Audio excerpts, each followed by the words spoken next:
Hey, what's going on, guys? UFC Fight Night Sao Paulo, Brazil. Jailton Almeida versus Derrick Lewis just ended, and this is going to be my full card post-fight. I'm going to go through every single fight on the card and give you my breakdown and reaction, starting off with the first fight of the night, Marc Diakiese versus Kauê Fernandes. Marc Diakiese wins via split decision.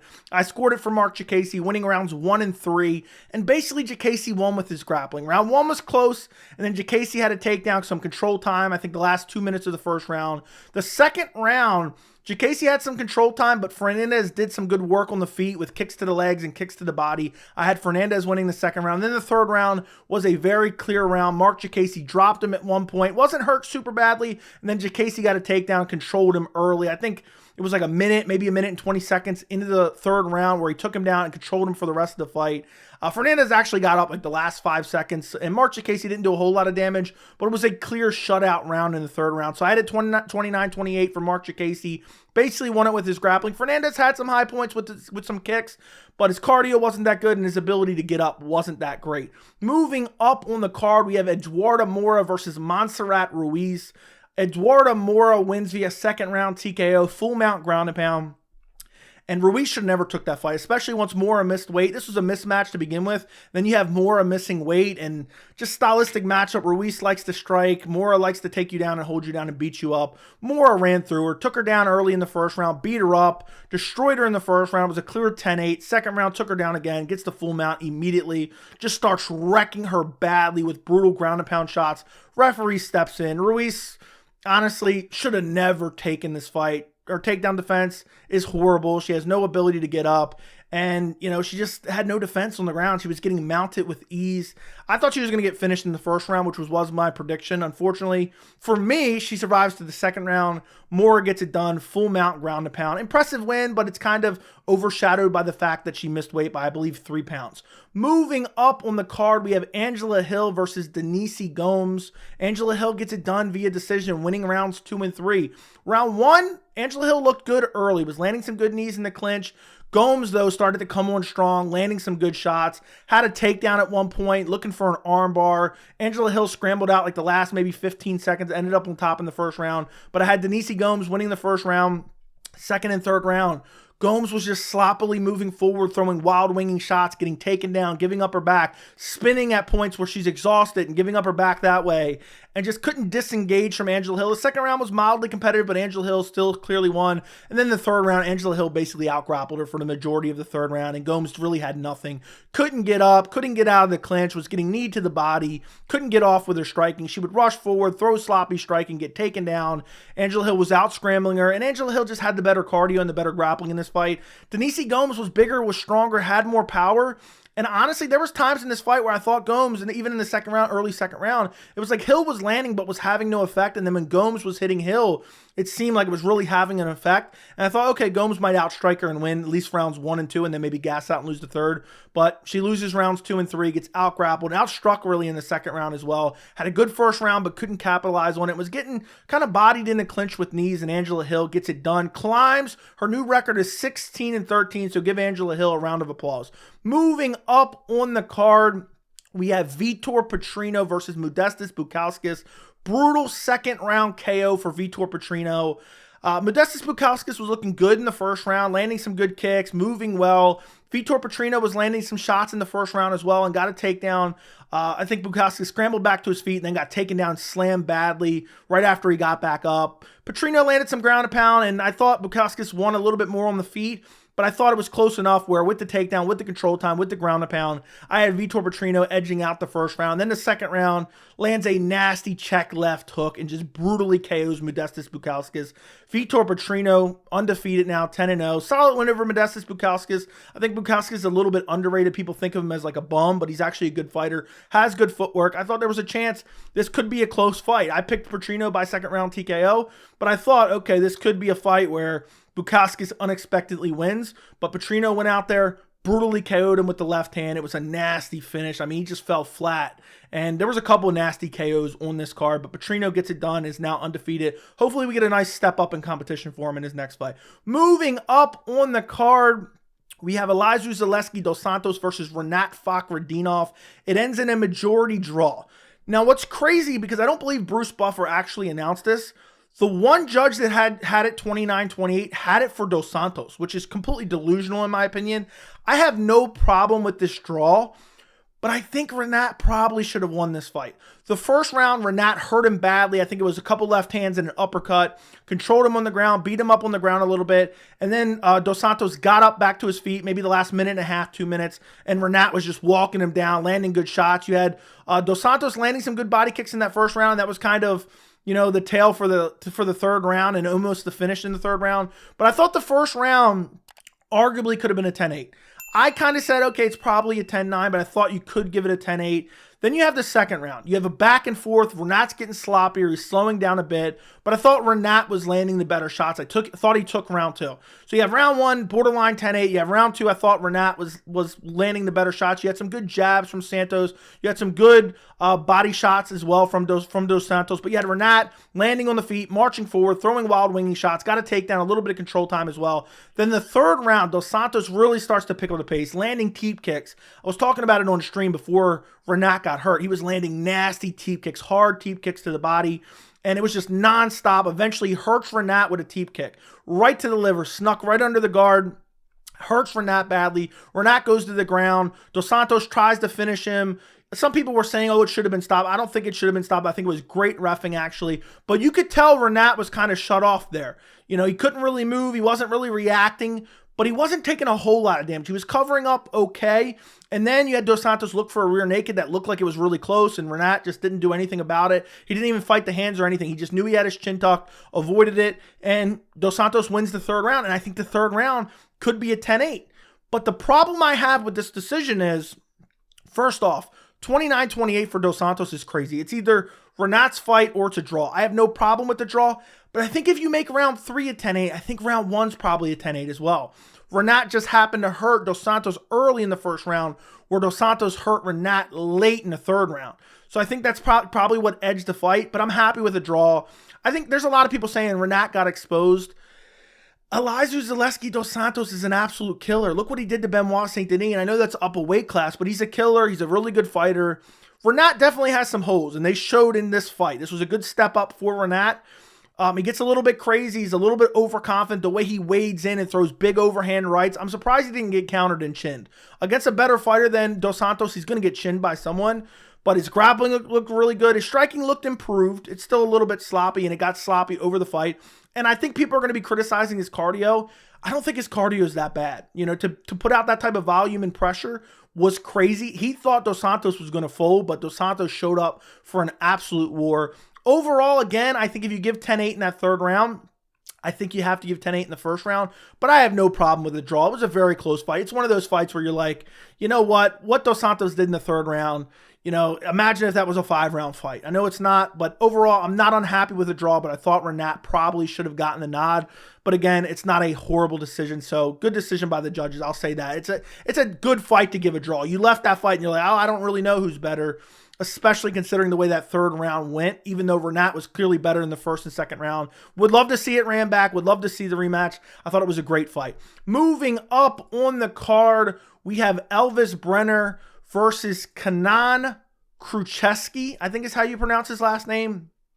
This was a filthy KO by Elves Brener. Oh, it was nasty. It was an overhand left. He threw a right hand, missed, stepped into it, threw a nasty left hand. It landed on the, right behind the ear of Kruschewsky. And literally, Kruschewsky looked like the toys when Andy walks in. He just folded. Face down. It was craziness. The way he fell, it was insanity. It literally looked like Andy just walked in the room from Toy Story. And you had Woody and Buzz Lightyear. They just fell over stiff. This was a nasty KO.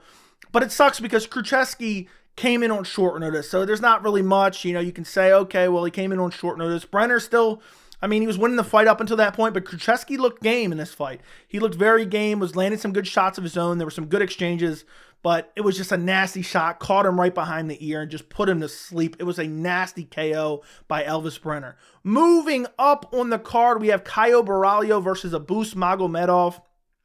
You get a decision win for Caio Borralho. Abus Magomedov, I thought, arguably won the first round, but it was a little bit underwhelming. There wasn't a whole lot that went on. I just thought Abus landed the better shots. Stuffed a takedown. I mean, it was a nasty sprawl by Abus when Caio did shoot in on one takedown in that first round. Literally looked like he pedigreed him, like Triple H's finishing move from WWE. It was a nasty sprawl. It was lightning fast reflexes, but there wasn't a whole lot going on in this round. Abus was pressing forward, landing some leg kicks, landing some body kicks. There was a jab of Caio Borralho, but both guys weren't throwing a whole lot in the first round. So honestly, you could probably give it either way. I thought Abus landed a little bit more shots, and I also thought the pressure. I thought he won the first round. Second round, and you also had an eye poke in the first round as well. Abus pokes Caio. There's like a 20-second break or a minute break. It was like the last 20 seconds of the round.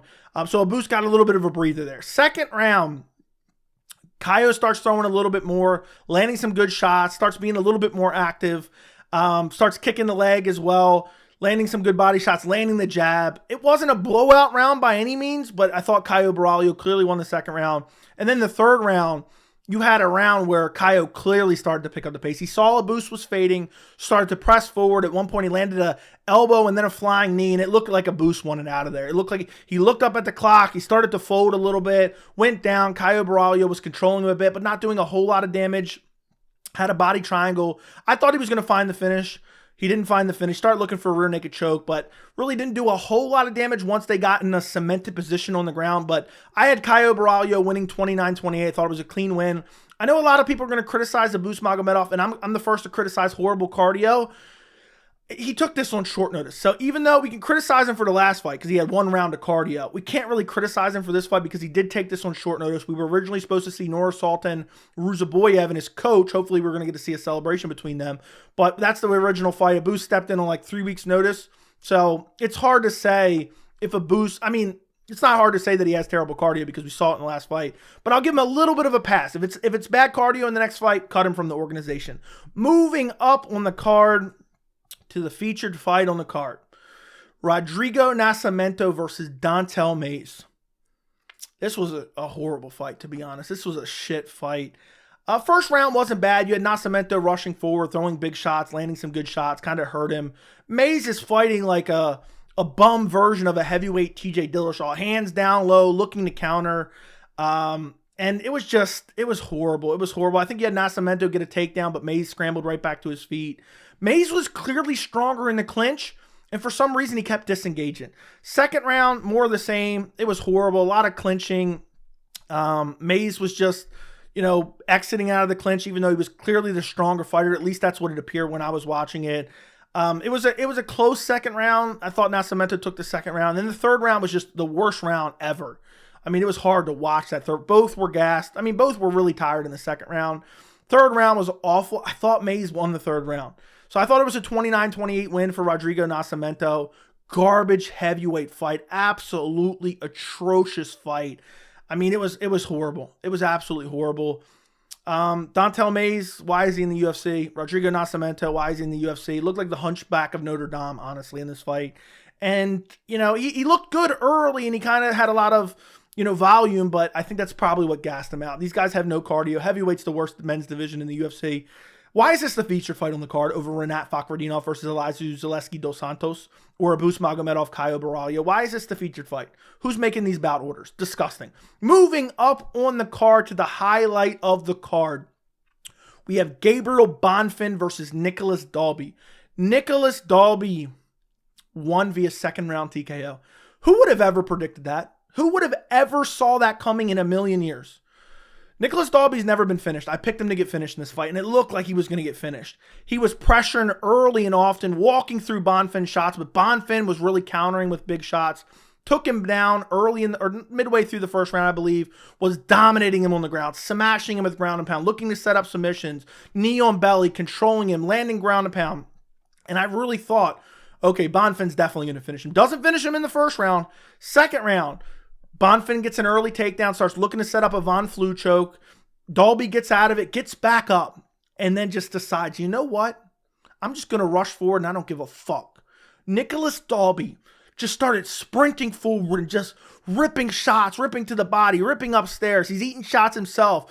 Just starts breaking Bonfim. Starts clinching up, landing knees to the body, landing knees to the head, smashing him. It was craziness. The amount of volume that came out of Nicolas Dalby pause. I wanted to see him tested for EPO after this fight. I mean, I could not believe he just single-handedly rushed forward and broke Gabriel Bonfim. In the final exchange, you have Bonfim up against the fence, looking to try to counter. He's throwing massive uppercuts, and Dalby's just kind of picking his shots, leaning out of the way, but he's just swarming him with volume. So I don't even know if he was picking his shots. But he was being more accurate, even though he was throwing like 5 times the amount of punches. And Bonfim just couldn't keep up. Eventually, Dalby pulls down the head, lands a nasty knee that he landed a couple of them throughout that exchange. It was a crazy exchange. Hurts him badly. Bonfim just melts. Falls to the ground, finished with ground and pound from Nicolas Dalby in the second round. I mean, Dalby was dicing him up badly in that second round. And the level of pressure from a 38 years old, 37 years old against a killer like Gabriel Bonfim, I thought this was a massive mismatch. I thought Bonfim's going to starch him. And Dalby went out there, and the way he just marched him, it was inspiring. It was truly inspiring. The way you see Nicolas Dalby say, you know what? I don't care what he has. I mean, the level of confidence that he had to walk through those shots, and he was getting clipped up quite a few times. And he was just walking through shots and landing shots of his own. And the first round didn't look good. I mean, he got out-grappled badly in that first round. But he said, you know what, second round, he scrambled back to his feet. He got taken down early. I think, he's going to get just out-grappled for the rest of the second round. Von Flue choke looked like it was close. Gabriel Bonfim had unbelievable jiu-jitsu. And it was just crazy. Dalby scrambled back to the feet. The second he got back to his feet, just pressing. It was like when Sean Strickland realized the Boost Magomedov was gassed. That is the level of pressure Nicolas Dalby, probably even worse. And what he did, the way he folded him, diced him up, melted him. I mean, there's not enough superlatives I can use to describe what Nicolas Dalby did. And he went out there and wrecked Gabriel Bonfim in the second round. Super impressive performance by Nicolas Dalby. Calls for a ranked opponent next. Give it to him. What he did in this fight was crazy. Was absolutely crazy. Good win for Nicolas Dalby. Second round TKO. Folded Gabriel Bonfim damn near like a lawn chair like Stipe Miocic. Moving up on the card to the main event, we have Jailton Almeida versus Derrick Lewis. I think this fight's getting a little bit too much hate. And normally I would hate on this fight quite a bit, but I feel like I got to be the voice of reason because I feel like people are hating on it way too much. What I saw on my live stream, the amount of hate. Jailton Almeida gets it done. I think there was 150-44 and 250-45s or 250-44s and 150-45. It was a dominant win by Jailton Almeida.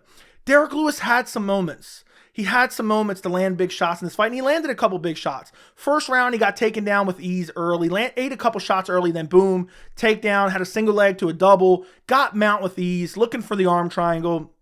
Lewis got back up one time, but got taken right back down. Then, honestly, the rest of the rounds kind of blend together. I think it was the third round. The end of the third round, Almeida was starting to land some good ground and pound. It looked like Lewis wanted to pack it in at the end of the third round. There were some good shots from Almeida, but the story of this fight was the lack of ground and pound from Jailton Almeida. The fourth and fifth round, Marc was saying, come on, work. Almeida was in full mount, not really putting out any serious output. He was basically just riding Derrick Lewis like a horse. That is essentially what happened in the fourth and fifth round. The end of the third round, he started to throw some ground and pound. But the second round, similar round, honestly.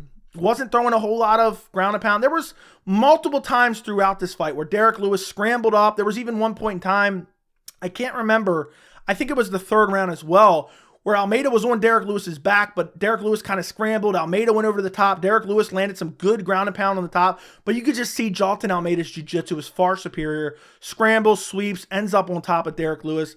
Derrick Lewis avoided the arm triangles, avoided the rear naked chokes. There was multiple times where Jailton Almeida kind of was setting those up, but he just couldn't find the finishes. And I don't know if it's just because Derrick Lewis has no neck or what, but I think people are going to be a little bit too hard on Jailton Almeida. This was a dominant win over a short-notice Derrick Lewis. And I know people are going to say, you couldn't finish a short-notice Derrick Lewis. I understand that, but I think Jailton Almeida is too small for the weight class. I think the reason he wasn't throwing as much ground and pound as he was, or he should have, was because he was worried about Derrick Lewis just exploding back to his feet because Derrick is so big, so strong. And so it was like Almeida was just cementing the position. Then I think by the time the fourth and fifth round came along, it was like Jailton Almeida was pretty tired. So he wasn't throwing a lot of ground and pound because he was tired. But then what disturbed me, and this always disturbs me in fights like this, as soon as the bell rings, Jailton Almeida starts sprinting off like he had a burst of energy. I hate when we see fighters kind of look gassed out and then in the last as soon as the bell rang, like we have 20 seconds of them sprinting around like a madman. So I think Jailton Almeida could have done more to look for the finish, whether it be submission or ground and pound. Derrick Lewis, I know people are going to, oh, Derrick Lewis, he got 50-44. He's elite. He's Derrick Lewis has no grappling. Yeah, I guess he has submission defense, but he has no real jiu-jitsu. I guess he was able to defend submissions, though, but he has no real, at points, Derrick Lewis literally looked like he was sleeping on the mat. Looked like he was sleeping on the mat. He wasn't moving. At one point, Jailton Almeida had him mounted, stood up on both feet, and was throwing some ground and pound. And then Derrick Lewis tried to explode, but essentially the fight was just rinse and repeat. Jailton Almeida takedown, Jailton Almeida control, Jailton Almeida ground and pound. Derrick Lewis would occasionally scramble up, and then maybe Jailton Almeida would get it on a single leg, and Derrick would throw crazy hammer fist. The biggest moments in the fight, I think the best round was the third round, where you had Almeida fall over the top. Derrick Lewis, I thought he might find a finish because he was landing some ground and pound. It was nasty ground and pound, but it only lasted for 5 seconds. Then you have Jailton Almeida end up back on top and then landing actually some good ground and pound on top in that third round. But outside of that, everything else was just full mount, moving to full mount, moving to side control. I did like the side control knees to the body from Jailton Almeida.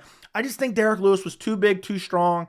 If this was Curtis Blades, now in hindsight, I pick Curtis Blades over Jailton Almeida. I think he's too small for the weight class. I think if he wants to stay at heavyweight, he's got to bulk up because Derrick Lewis was clearly stronger than him. And, Derrick Lewis could have found the kill shot. He had multiple opportunities here. He just couldn't find the shot. Jailton Almeida looked very, very tired in the later rounds. I'm curious where he goes from here, but the heavyweight division is the worst men's division in the UFC.